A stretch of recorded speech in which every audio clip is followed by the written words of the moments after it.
el día de mi cumpleaños número 70, mi hija me dijo: no esperes fiesta. Así que sonreí, soplé una vela invisible y, en silencio, cancelé la herencia de 7 pesos con 50 centavos que tanto daba por segura. ¿Quién vendría siquiera a tu cumpleaños, eh? ¿Crees que eres famosa o qué? Se burló, lo bastante alto para que toda la cocina la escuchara.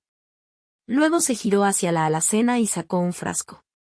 Un pastel no te hace elegante, abuela. Si de veras quieres una celebración, te prendo una vela en un frasco de Nutella. ¿Pero una fiesta? Ni lo sueñes. Soltó una carcajada, echando la cabeza hacia atrás como si acabara de rematar un chiste cruel. Mi nieta, con apenas 10 años, rió junto con ella, repitiendo sin comprender el peso de esas palabras. Sí, dijo, su vocecita clavándose más hondo de lo que sabía, la abuela ya está demasiado vieja para cumpleaños de todos modos. Yo me quedé callada, con las manos todavía llenas de harina del pequeño pastel de vainilla que me había horneado. No era gran cosa, apenas lo suficiente para una persona, con unas cuantas fresas encima. Lo había colocado con cuidado en el centro de la vieja mesa de roble, junto a un portarretrato con una foto deslavada de la familia, de aquellos años en que mi hija todavía me dejaba abrazarla. Antes de que el éxito le agriara el corazón. Unas cuantas rosas blancas del jardín, cortadas frescas esa misma mañana, reposaban a un lado. Incluso había encendido una sola vela, no porque esperara que alguien celebrara conmigo, sino porque todavía creía que reconocer la vida, mi vida, tenía sentido. Pero en ese momento, en la cocina por la que ayudé a pagar, en la casa que mi difunto esposo y yo compramos hace décadas, entendí lo que me había convertido para ellos, un fantasma que cocina, una molestia con pensión. Un personaje de fondo en su pequeña obra perfecta. No dije nada. Me quedé mirando la flama de la vela, pequeña pero viva. Me incliné hacia adelante y la soplé despacio, como lo había hecho cada año desde niña. Solo que esta vez no hubo cantos, ni aplausos, ni rostros sonrientes, solo silencio y el débil murmullo de lavavajillas detrás de mí. Soplé la vela y, con ella, apagué el último destello de esperanza de que todavía pudieran verme como algo más que una carga. No suspiré. No hablé, porque el silencio se había vuelto el único idioma que parecían dispuestos a escuchar de mí. Mi hija agarró su bolso, los tacones resonando contra el piso mientras le ladraba instrucciones a la niñera. La cena está en el horno, no la vayas a quemar. Y mantén a mi mamá fuera de la sala mientras esté el equipo, ¿entendido? Siempre tiene alguna historia que contar y cansa. Me di la vuelta y caminé despacio hacia mi cuarto, el del fondo de la casa, junto al garaje donde el calentador truena a medianoche y las paredes sudan en verano. No lloré. A los 70 años una aprende que hay lágrimas que ya están demasiado viejas para caer. Cerré la puerta con cuidado detrás de mí y me senté al borde de la cama. Crujió, como siempre. Metí la mano debajo del colchón y saqué la carpeta que guardaba ahí, no porque la escondiera, sino porque estaba esperando. Esperando un momento como este. Un momento que demostrara, sin la menor duda, que ya no les debía nada. Dentro de esa carpeta estaba la versión actualizada de mi testamento. Firmado, sellado y notariado 3 semanas antes. No se lo había contado a nadie, ni siquiera a mi vieja amiga Doris, que todavía me llama cada martes para asegurarse de que sigo viva. Todos pensaban que había dejado todos mis ahorros, mis bonos, las acciones que aún conservo en silencio de una empresa de medios que ayudé a financiar en los años 80 a nombre de mi hija. Lo daban por hecho, como suelen hacerlo los hijos que se sienten con derecho. Saqué el testamento, releí el párrafo que lo hacía oficial y sonreí. No por rencor, sino por claridad. A mi única hija, la que alguna vez me dijo que no esperara una fiesta de cumpleaños, le dejo exactamente eso. Nada. Que encuentre alegría en el mismo silencio que tan generosamente me regaló. No tenía ni idea de que la herencia valía más de $7.500.000. Ellos creían que yo no era más que una vieja voz de radio acumulando polvo y pensiones. Olvidaron que las voces dejan ecos, y la mía estaba a punto de volverse más fuerte que nunca. Pensaban que hoy era un día más en el que me doblaría en silencio, como siempre lo había hecho. Pero lo que no sabían, lo que ella no sabía, era que hoy, en mi cumpleaños número 70, no solo apagué una vela. También apagué el futuro que ella creía suyo. Y lo hice con la misma elegancia que siempre confundió con debilidad. Mi nombre solía significar algo. Ellen Carter. Podías decirlo en cualquier pueblito de Texas y la gente asentía. La voz del Canal 12, decían. Esa es ella. Hubo un tiempo en que la gente bajaba el volumen de la televisión y se inclinaba hacia adelante solo para escucharme leer el pronóstico del clima. Mi voz les advertía sobre tornados, les daba los nombres de los caídos en guerras lejanas y cada 4 de julio les recordaba por qué todavía importábamos como país. No era una celebridad. No, yo era algo más sólido. Una presencia en la que confiaban, una voz que se sentía como hogar. Durante 2 décadas me senté detrás de un micrófono, 5 días a la semana, y dije la verdad con una voz lo bastante fuerte para calmar el miedo y lo bastante suave para cargar con la tristeza. La gente enviaba cartas solo para agradecerme por sonar a casa. Pero la fama se desvanece rápido en cuanto sales de la habitación. Dejé ese trabajo el día que mi esposo murió. Se desplomó un jueves por la tarde en la cocina, mientras preparaba una ensalada de atún. Para el lunes ya había pasado el funeral y yo sostenía a mi hija de 12 años con un brazo mientras, con el otro, guardaba mi gafete de la estación de radio. Me ofrecieron quedarme de medio tiempo, pero dije que no, mi hija necesitaba una madre, no un titular. Nunca me he arrepentido de esa decisión. Ni por un segundo. Lo que nunca esperé fue que me guardara rencor por ello. Desde el momento en que la pubertad le cambió la voz, mi hija empezó a resentir mi pasado. No ayudaba que en las juntas con maestros siempre me sonrieran de más. Eres la hija de Ellen Carter, decían iluminándose, sin siquiera mencionar su nombre. ¡Qué suerte! Tu mamá es una leyenda. Pero las leyendas pesan. Y yo, sin querer, me convertí en su carga. Empezó a poner los ojos en blanco cada vez que alguien hablaba de la estación. Para cuando llegó a la preparatoria, ya no me dejaba asistir a sus obras de teatro. ¿Vas a robarte la atención?, me soltó una noche. Siempre lo haces, aunque ni lo intentes. Yo traté de encogerme. Dejé de corregir a la gente cuando me reconocía en el supermercado. Dejé de contar historias de mi antiguo trabajo en la mesa. Incluso quité del pasillo el artículo enmarcado del periódico, aquel donde me llamaban la calma antes de la tormenta. Ella decía que era vergonzoso. Mientras más crecía, más fuerte se hacía su amargura. Mamá, me dijo una vez durante un momento particularmente cruel en Acción de Gracias, ya no eres nadie especial. Solo eras una mujer con un micrófono leyendo cosas que alguien más escribía. Y ahora solo eres alguien que no sabe callarse de eso. Ojalá pudiera decir que me dolió más de lo que lo hizo, pero no me sorprendió. La verdad es que mi hija nunca me perdonó por haber sido alguien antes de ser su madre. Para ella, mi pasado no era motivo de orgullo, sino un enemigo invisible y constante, algo contra lo que competir, algo que resentir. Comenzó a reescribir nuestra historia pedazo por pedazo. En su versión, yo nunca estuve al aire. Solo estaba ausente. En su versión, no había renunciado a todo por criarla. Solo me había conformado. Empezó a decirle a la gente que era hecha por sí misma, como si la vida por la que yo había sangrado fuera un trapo heredado que jamás quiso. La vi construir un negocio, una marca y, eventualmente, una persona pública que dependía de fingir que yo nunca había importado.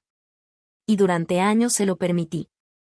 Me repetía que era su manera de madurar, que tarde o temprano volvería, que todos los hijos se rebelan, algunos con más filo que otros.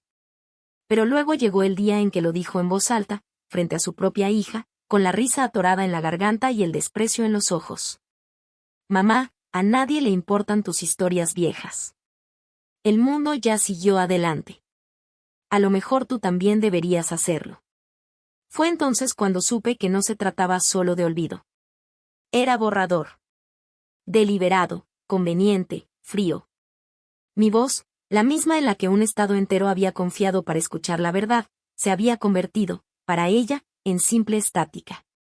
Y aún así, nunca dejé de usarla. No del todo. Todavía me leo en voz alta cada noche. Todavía narro recetas en mi cabeza cuando cocino. Todavía susurro los titulares de las noticias cuando el radio suena en la cocina. Una voz así no se apaga. Se guarda, como un disco viejo que ya nadie toca, pero que aún conserva cada nota de lo que fuiste alguna vez. Ella pensó que mi silencio significaba que había olvidado cómo hablar. Se equivocó. Yo solo estaba esperando el momento justo para recordarle que aún sé cómo hacerme escuchar. Cuando mi hija me pidió mudarme con ella, lo dijo como si fuera un favor. Solo hasta que mi negocio despegue explicó. Tendrás tu propio cuarto, y será bueno para los niños tener a alguien cerca. Yo acababa de cumplir 63 años. Me empezaban a doler las rodillas al subir escaleras, y mi pensión era modesta, pero suficiente. Tenía una casita, un jardín que adoraba y algunos vecinos que todavía me llamaban señorita Ellen, como si siguiera siendo la voz del noticiero de la noche. Pero dije que sí, no porque lo necesitara, sino porque creí que me necesitaban. Vendí la casa, le di la mitad de las ganancias para ayudar con su emprendimiento, empaqué mis libros favoritos, algunos vestidos viejos y la radio de la estación que nunca dejé de amar. Me dije a mí misma que sería temporal, 1 año, tal vez 2, lo suficiente para ayudarla a ponerse de pie. Los primeros meses estuvieron llenos de promesas. Mamá, no podría hacer esto sin ti. Eres un salvavidas, solo hasta que encuentre a la niñera adecuada. Yo cocinaba la cena, recogía a los niños de la escuela y me sentaba con ellos mientras hacían la tarea. Sí, estaba cansada, pero satisfecha. Hasta que el cambio comenzó, lento al principio.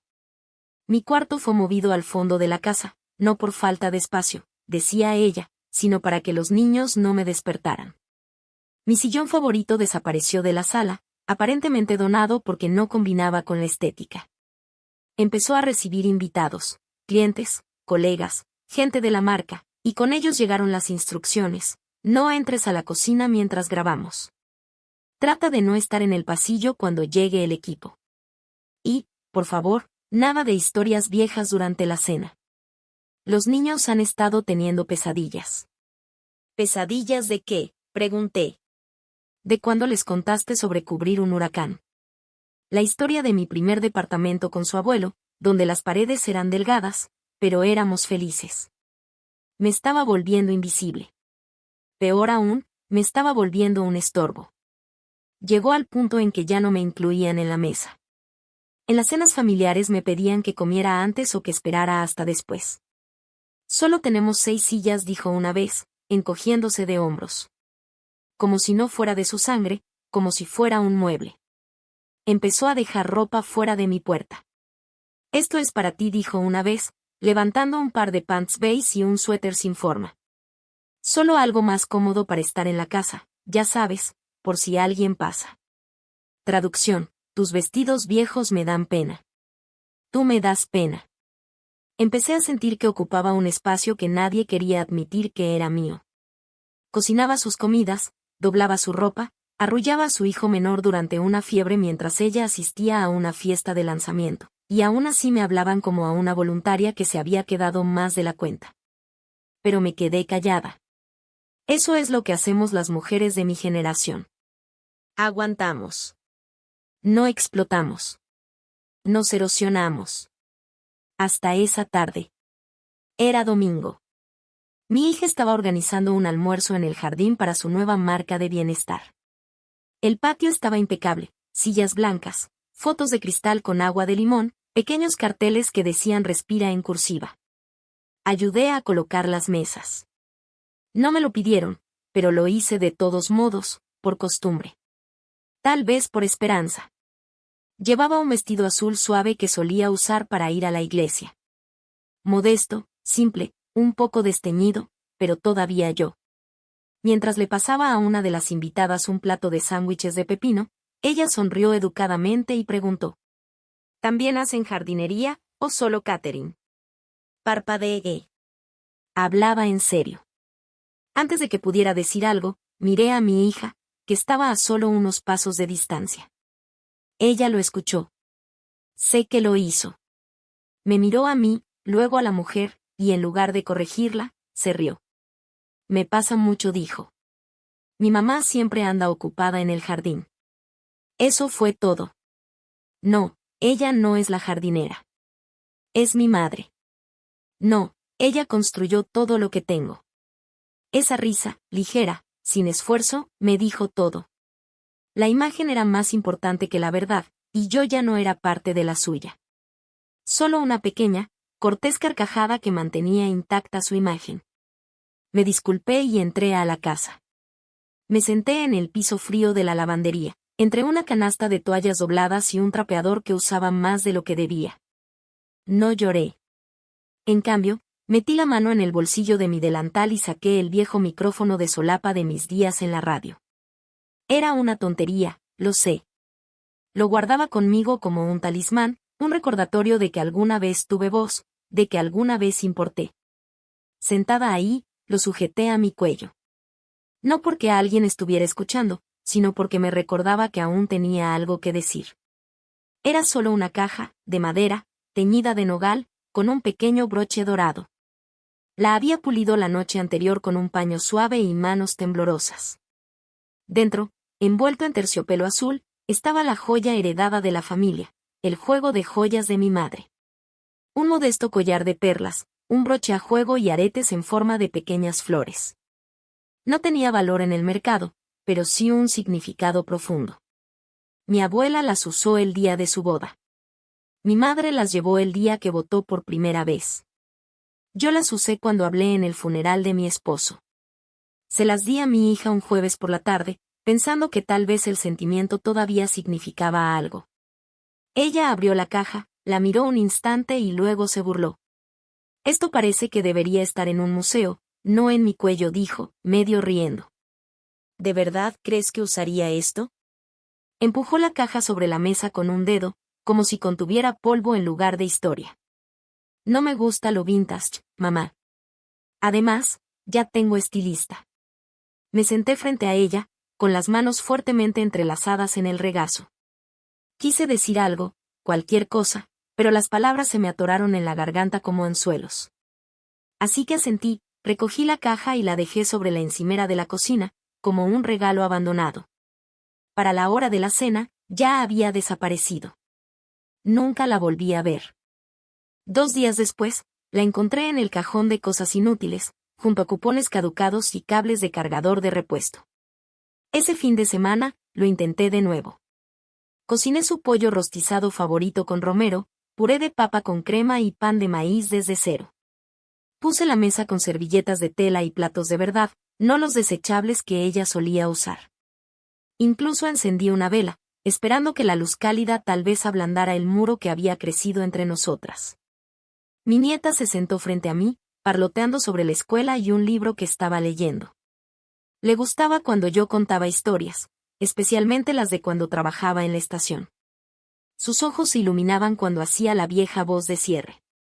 Les habla Ellen Carter, noticias del Canal 12, deseándoles una buena noche y un mejor amanecer. Mientras comíamos, me preguntó sobre la vez que cubrí la tormenta de nieve en el 82. Sonreí, abrí la boca y empecé. Recuerdo ese invierno como si fuera ayer. Las carreteras estuvieron cerradas 3 días y tuvimos que transmitir desde el sótano con un generador de respaldo. Oh, basta, mamá, la voz de mi hija cortó la mesa como un cuchillo. ¿Podemos comer sin escuchar otra historia de guerra? Dios, siempre es algún desastre contigo. Los niños no necesitan eso. Me detuve a medio frase. La vela parpadeó. Mi nieta bajó la mirada a su plato, avergonzada. Mi yerno siguió masticando, impasible. Doblé mi servilleta lentamente y la dejé junto a mi plato. No estaba contando una historia de guerra, dije suavemente. Estaba contando un recuerdo. Da lo mismo, murmuró ella, ya tomando su teléfono. Nadie quiere escucharlo. Me levanté de la mesa y fui a mi cuarto, aunque en ese momento llamarlo mi cuarto se sentía generoso. Era la lavandería convertida en habitación, sin closet y con vista a la cerca. Cerré la puerta, me senté en la cama y metí la mano debajo. Allí, en una caja de zapatos sellada con cinta adhesiva amarillenta, estaba mi viejo grabador de casetes, el tipo que usaba en los primeros días de la radio, antes de que lo digital borrara todo. Lo saqué, puse un casete etiquetado como Voice Test Tech y presioné play. La cinta crujió. Luego vino el sonido que no había escuchado en años, mi voz, joven y clara. Les habla Ellen Carter en vivo con el reporte matutino. Pausé la cinta y dejé que el silencio se asentara. Había pasado décadas haciendo que la gente se sintiera vista, informada, reconfortada. Ahora me decían que mis recuerdos eran cargas, mis historias vergüenzas, mi voz obsoleta. Pero mientras me sentaba allí, abrazando ese grabador como a un viejo amigo, algo cambió. Nadie quería escucharme en la mesa. Está bien, encontraría otra mesa. Nadie quería mis historias. Se las contaría a extraños. La gente alguna vez me escuchó. Confiaron en mí. Se inclinaban cuando hablaba. Y si mi propia hija había decidido que ya no importaba, entonces tal vez era hora de recordarle al mundo que sí importaba. Encendí de nuevo el grabador y susurré en él, suave pero con intención. Una vez me escucharon y volveré a ser escuchada. Solo que no aquí, no en esta casa. No por ella. La vela de la cena todavía ardía en mi mente. Ya no era un símbolo de calidez, sino de fuego esperando propagarse. La primera vez que subí un video, mis manos temblaban. Había creado la cuenta con otro nombre, la madre de alguien, decía. Sin foto, sin biografía, sin hashtags que los llevaran a mí. Solo un perfil en blanco y una historia por contar. Apoyé mi viejo teléfono contra un salero en la encimera de la cocina. Apagué las luces y dejé solo encendida la pequeña lámpara sobre el fregadero. En el encuadre puse el pequeño pastel de vainilla que había horneado para mí semanas antes, aquel que nadie había tocado, el que nunca pude cortar. A su lado, una sola vela sin encender. El video comenzó en silencio, luego mi voz, suave, deliberada, lo atravesó todo. Mi nombre no es importante, pero hoy cumplo 70. Sola. Hice una pausa. Viven en la misma casa, ven. Mi hija, su esposo, mis nietos. Pero me dijeron que no esperara fiesta, ni siquiera una tarjeta. Así que hice mi propio pastel, me senté en mi propia mesa, canté para mí misma, y cuando la llama parpadeó, pedí un deseo, no por más tiempo, sino por un momento más de dignidad. Eso era todo. 42 segundos. Sin rostro, sin drama, solo una voz que alguna vez dijo la verdad para ganarse la vida y ahora la susurraba para sobrevivir. Si mi verdad no podía sobrevivir en esta casa, tal vez respiraría en otro lugar, entre extraños con oídos, no con expectativas. Publiqué el video y cerré la aplicación. No esperaba lo que sucedió después. Para la mañana siguiente, había cientos de comentarios, gente, extraños de todo el mundo diciendo que me habían escuchado, que tenían abuelas como yo, que ellos también eran los olvidados. Alguien repostó el video en Reddit con la leyenda. Esto me rompió. Ella merece más. Luego llegó a Facebook, Twitter e Instagram. La gente hacía duetos con el video, encendiendo sus propias velas en señal de solidaridad. En una semana, la cuenta tenía 400.000 seguidores. Mi bandeja de entrada se llenó de mensajes. Cuéntanos más. Por favor, no pares. Tu voz se siente como hogar. No me había sentido necesaria en años. Ahora, miles me necesitaban. Así que seguí adelante. El siguiente video se llamó Cosas que nunca me dejaron decir en voz alta. Hablé sobre el trabajo invisible, sobre cocinar comidas por las que nadie me daba las gracias, sobre doblar toallas en silencio mientras escuchaba a la gente hablar por encima de mí, sobre borrarme a mí misma para encajar. Aún sin mostrar mi rostro, solo la vista de mis manos, firmes, envejecidas, fuertes, doblando servilletas, revolviendo sopa, encendiendo velas que nunca se apagaban. La gente escuchaba. Un comentario decía: podrías leer una lista del supermercado y aún así lloraría. Otro decía: mi mamá murió antes de que pudiera decirle gracias. Gracias por sonar como ella. Lloré por primera vez en meses, pero no de dolor, sino de ser escuchada. Aún así, sabía que esto solo podía llegar hasta cierto punto. Eventualmente, alguien preguntaría quién era realmente, y cuando eso pasara, todo se vendría abajo, o se elevaría a algo más grande. Necesitaba ayuda. Así que llamé a una vieja amiga de la estación, Nancy. No habíamos hablado en más de una década, pero cuando contestó y escuchó mi voz, soltó un suspiro. Ellen, Dios mío, ¿dónde has estado?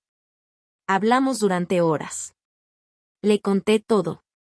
Bueno, casi todo.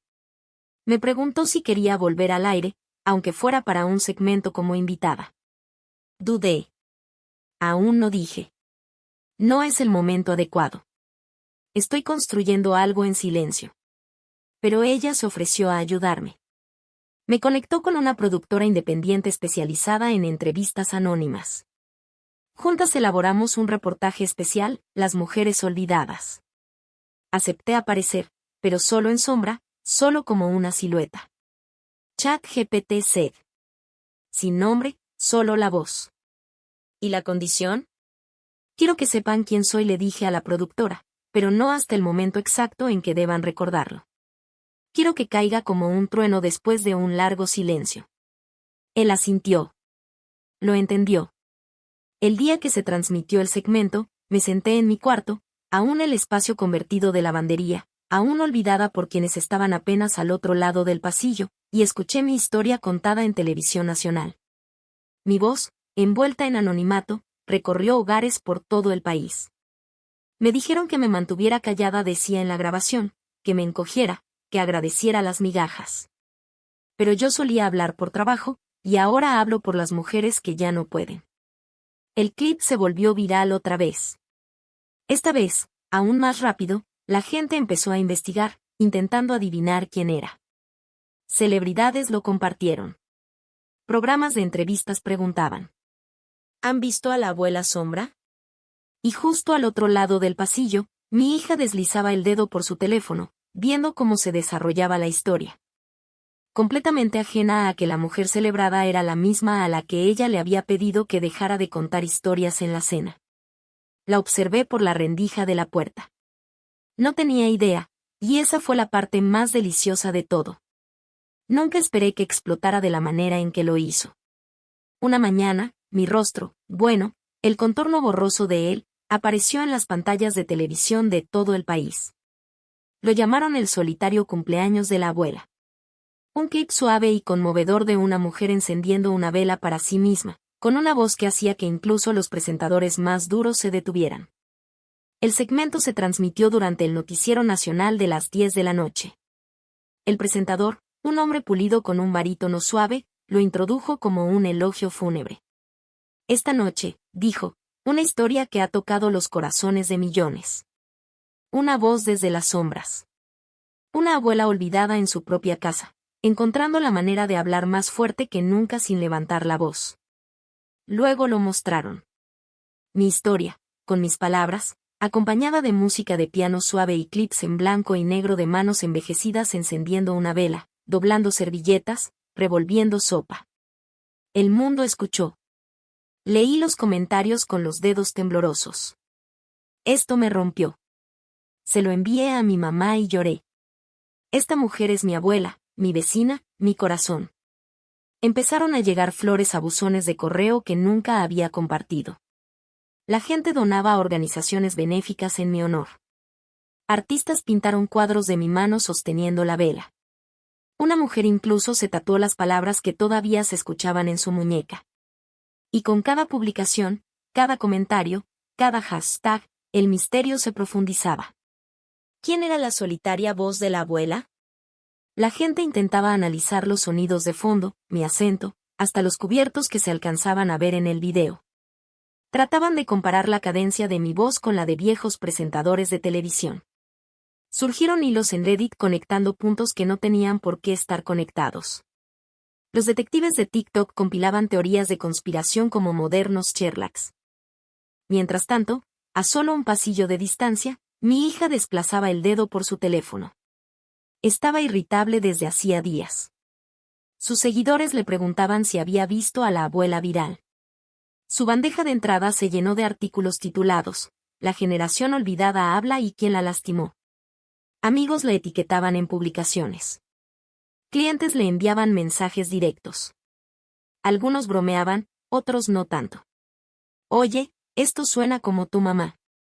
Jaja. lo podía ver en sus ojos. Las piezas del rompecabezas estaban encajando. Inclinaba la cabeza cuando yo pasaba, me observaba más de lo habitual, entrecerraba los ojos como intentando escuchar la voz viral dentro de la mujer que doblaba sus toallas y revolvía su té. Pero no estaba segura, todavía no. Nunca me había escuchado de verdad antes. Y así, aunque el mundo estaba escuchando, ella aún dudaba de lo que sus propios oídos le podrían decir, hasta que la estación llamó. Nancy, mi vieja amiga, me dejó un mensaje de voz, sin aliento, emocionada y un poco nerviosa. Ellen. CBS quiere hacer un seguimiento. Quieren que vengas en vivo. Sin sombras esta vez. Me senté en el borde de mi estrecha cama por un largo rato antes de devolverle la llamada. No puedo, dije suavemente. ¿Por qué no? Serías recibida como realeza. Ese no es el momento que estoy esperando, hice una pausa. Pero ellos lo piden. Te están rogando. Eres la voz de los olvidados. Quieren que el mundo vea tu rostro. Guardé silencio. Luego dije. Lo sabrán, pero todavía no. No hasta que importe de verdad. No hasta que haya reclamado más que atención. No quiero aplausos. Quiero claridad. Quiero un espejo frente a las personas que me silenciaron. Y quiero que lo vean por sí mismos, en tiempo real. Así que escribí una carta. Se transmitió ese domingo, leída en voz alta por el mismo que había presentado mi historia apenas unos días antes. Su voz temblaba ligeramente mientras desplegaba el papel color crema. Decía: a aquellos que me pidieron salir adelante, gracias. Tu amabilidad ha significado más para mí de lo que puedo expresar, pero aún no me revelaré porque no fui silenciada en un solo momento. Fui borrada poco a poco por la familiaridad, por el sentido de derecho, por ese tipo de crueldad casual que se esconde a plena vista. Y no le daré a esa crueldad la satisfacción de un rostro todavía. No busco fama. Eso lo tuve una vez, en una forma más silenciosa. Busco justicia. No la ruidosa, sino la que se sienta frente a ti en la cena y te recuerda lo que elegiste ignorar. A mi hija, si reconoces mi voz y creo que en parte lo haces, no me pidas que perdone. No esperes que olvide. No devuelvo el dolor con gritos. Lo devuelvo con silencio. Y en ese silencio, espero que escuches todo lo que elegiste pasar por alto. La respuesta fue abrumadora. Internet se convirtió en un ejército. ¿Quién es Ellen? Empezó a hacer tendencia en menos de una hora. Aunque nunca había firmado mi nombre completo, la gente revisaba viejas grabaciones de radio, comparaba cadencia y tono. Sacaron fotos de los archivos de la estación. Un viejo clip de 1989, yo con un blazer rojo anunciando cierres de escuelas durante una tormenta de nieve, volvió a circular, junto a capturas del viral de la entrega del pastel de cumpleaños. Las piezas encajaban, y también las especulaciones. Los noticieros locales empezaron a reportar. ¿Podría ser que la querida exconductora de Texas sea la abuela Sombra? Los comentaristas debatían el tema en los programas matutinos. Una joven influencer publicó: si la hija de ella no está llorando y temblando ahora mismo, no tiene alma. Y entonces comenzó la verdadera avalancha. Cada mujer mayor de 50 con una hija en relaciones públicas, marketing o redes sociales estaba de repente bajo sospecha. Las secciones de comentarios se convirtieron en campos de batalla. La gente pedía nombres, disculpas, consecuencias, y poco a poco el microscopio se enfocó en cierta casa en Texas. Una cierta mamá influencer que recientemente había borrado sus publicaciones de cualquier mención a su madre, cuya salpicadera de cocina se parecía sospechosamente a la que se veía de fondo en los videos virales, cuyo tono al hablar en sus transmisiones en vivo tenía un leve matiz defensivo. No pasó mucho tiempo antes de que alguien encontrara su antiguo blog, uno donde mencionaba que su madre solía ser conductora de televisión local. Una fan tomó una captura de pantalla y agregó la leyenda: chica, estás en peligro. La reacción fue inmediata. Las marcas empezaron a distanciarse. Los comentarios se inundaron. ¿Eres tú? ¿Olvidaste su cumpleaños? Dijiste que a mamá había que celebrarla. ¿Celebraste el tuyo? Su silencio solo empeoró las cosas. publicó una historia, solo una pantalla negra con las palabras: no todo lo que lees es verdad. No ayudó. El mundo había escuchado mi voz, y ahora la había volteado contra ella y contra mí. Me quedé en mi cuarto, doblando la ropa, sorbiendo mi té, encendiendo otra vela, viendo cómo se propagaba el fuego. Ella llamó a eso la Bloom Gala, una velada exclusiva para celebrar la siguiente fase de su marca. Una línea de belleza natural supuestamente inspirada en mujeres que nutren, sanan y elevan. Había pancartas con tonos florales suaves, largas mesas cubiertas con lino color crema y copas de cristal alineadas como soldados en formación. La gala se transmitió en vivo por múltiples plataformas. Docenas de influencers con vestidos en tonos pastel se tomaban selfies frente a un fondo que decía: honra su luz.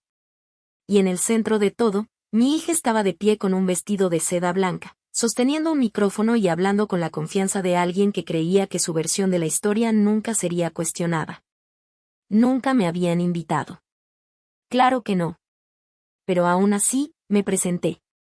Nancy fue quien me ayudó a entrar. Credenciales de prensa, blusa prestada, un susurro al equipo de producción. Ellos lo sabían. Todos en esa sala lo sabrían. Mis tacones hicieron clic sobre el piso pulido mientras atravesaba el vestíbulo. Nadie me reconoció. Al principio, no. Parecía cualquier otra mujer mayor y elegante, tal vez una donante, quizá una mentora. Incluso sonreí al personal mientras pasaba, como si realmente perteneciera allí. Adentro, la sala vibraba con un glamour silencioso. Música suave, rosas blancas, copas de champaña levantadas en medio del brindis, y al frente, mi hija en el centro del escenario, empapándose del reflector que había luchado tan despiadadamente por mantener. Comenzó su discurso con una sinceridad entrecortada y ensayada. Esta marca trata de honrar a las mujeres que nos criaron. Las madres, las abuelas, las cuidadoras cuya fortaleza hizo posible nuestra belleza. Casi me río. Pero no había venido a reír. Había venido por el momento. El momento que habíamos planeado con el equipo de producción, el momento en que las pantallas, enormes muros LED detrás de ella, cambiarían de los lemas de la marca a algo mucho más honesto. Y entonces sucedió. La música se desvaneció, las luces se atenuaron, y de repente, proyectada detrás de mi hija, estaba la imagen familiar de una vela solitaria parpadeando. Mi voz, suave pero inconfundible, llenó la sala. Mi nombre no es importante. Pero hoy, cumplo 70 años. Sola. Se escucharon jadeos entre el público. Los teléfonos se alzaron. La transmisión en vivo se pausó y luego explotó en espectadores por decenas de miles. Mi hija se quedó paralizada. Sus ojos recorrieron la multitud mientras el video continuaba. Viven en la misma casa, ven, pero me dijeron que no esperara una fiesta.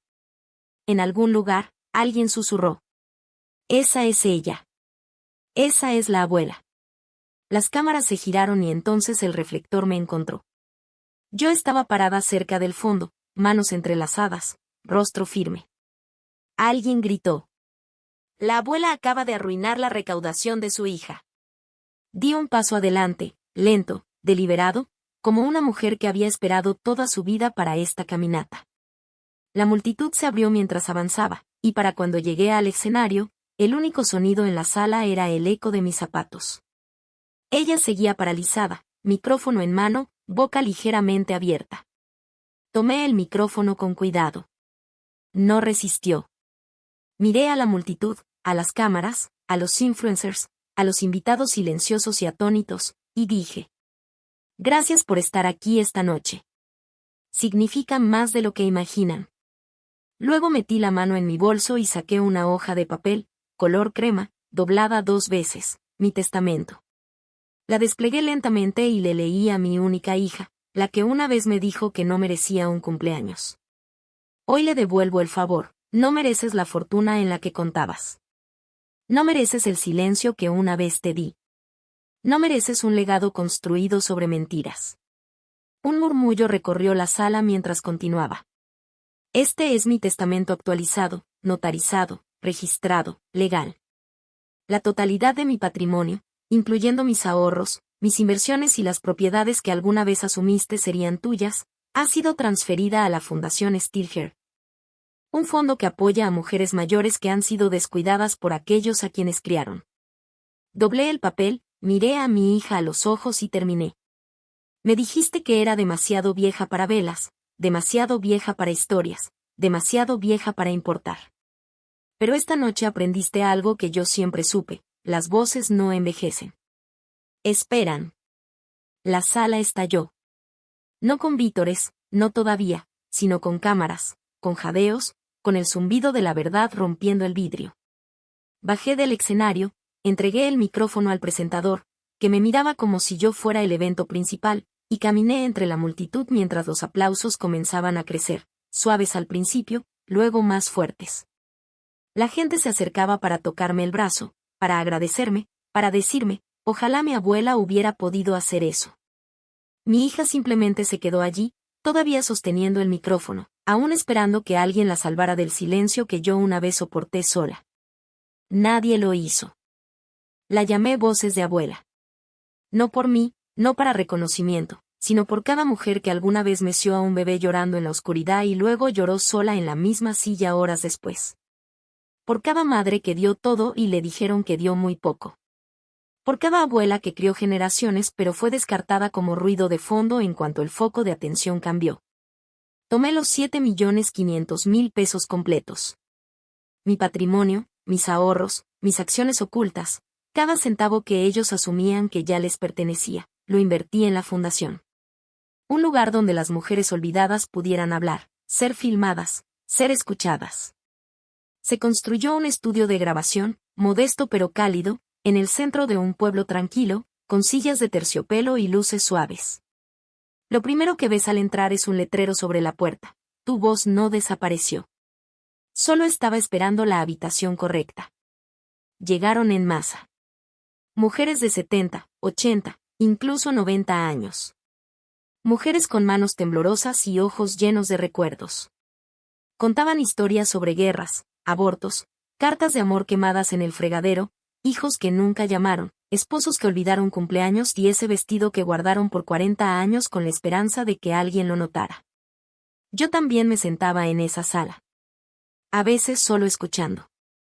A veces leyendo las cartas que recibíamos de hijas que lamentaban todo, hijos que finalmente comprendían, nietos que decían que harían mejor las cosas. En cuanto a mi propia hija, lo intentó a su manera. Publicó un comunicado, dijo que había sido sorprendida, que respetaba la voz de su madre y estaba agradecida por las lecciones aprendidas. Luego llegó un correo privado, solo 3 frases, pero cargadas con un peso que nunca había llevado antes. Lo siento, mamá. No sabía que dolía tanto. ¿Podemos hablar? Lo miré por largo tiempo y luego le respondí, lo siento es solo una palabra. Necesitaba acción. Esperé demasiado por ambas. Ahora elijo la paz, y la paz para mí significa distancia. Espero que encuentres claridad. Pero ya no te debo mi presencia. Nunca respondió. No estaba enojada. Yo había terminado. Y eso, aprendí, es un tipo de perdón en sí mismo. Tiempo después, me invitaron al programa de Oprah. No al sofá principal, ni a un segmento de titulares, solo a un espacio tranquilo titulado Mujeres que cambiaron la narrativa. Me senté bajo la luz suave, con las manos entrelazadas, y hablé no como víctima, sino como una mujer que recuerda. Nunca me enojó que olvidaran mi cumpleaños, dije frente a la cámara. Me enojó que olvidaran que todavía estaba viva. Oprah se inclinó hacia adelante, con voz cálida, ¿qué quieres que la gente recuerde? Sonreí. Que no desaparecí. Me retiré para poder volver a avanzar bajo mis propios términos. El segmento se transmitió un martes por la noche. El miércoles, recibimos más de 4.000 cartas. Una era de una mujer en Montana que escribió, tu voz hizo que mi madre y yo volviéramos a acercarnos. Otra de una niña en Brooklyn, le mostré tu video a mi abuelita y ahora me está enseñando a coser. Gracias. Pero mi favorita vino de un niño, quizá de 10 años, que escribió con letras grandes y torcidas, querida señora abuela, ya no está sola. Tienes internet. me reí hasta llorar. Y luego me senté, pluma en mano, y escribí una historia final, la que estás escuchando ahora. Nunca necesité un cumpleaños.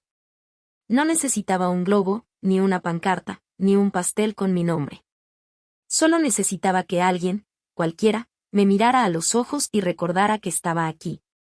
No como madre, no como ayudante, no como carga, sino como persona, una persona completa. Así que, si estás escuchando ahora y te preguntas qué hacer por la mujer en tu vida que te dio todo, empieza por decir su nombre y luego escucha, porque su voz nunca se fue. Solo dejaste de oírla. Y ella nunca dejó de hablar. Solo necesitaba que el mundo finalmente se sentara a escuchar. Si esta historia tocó algo profundo dentro de ti, si te recordó a tu propia abuela, a tu madre o incluso a una parte de ti que alguna vez fue ignorada, silenciada o olvidada, quédate con nosotros. Porque aquí, en Grandma True Stories, no solo contamos historias. Las recordamos. Honramos las voces que alguna vez susurraron desde los rincones de las cocinas, desde los bancos traseros de la iglesia y los bordes de las fotos familiares. Escuchamos a las mujeres a quienes les dijeron que se quedaran calladas y vemos qué pasa cuando finalmente hablan. Así que, si crees en una justicia que susurra en lugar de gritar, si crees que la venganza no siempre necesita ser ruidosa, y si crees que la sabiduría no envejece, sino que se profundiza, entonces suscríbete a Grandma True Stories. Porque cuando una abuela habla, el mundo finalmente escucha. Suscríbete ahora y deja que el silencio termine, una verdadera historia a la vez.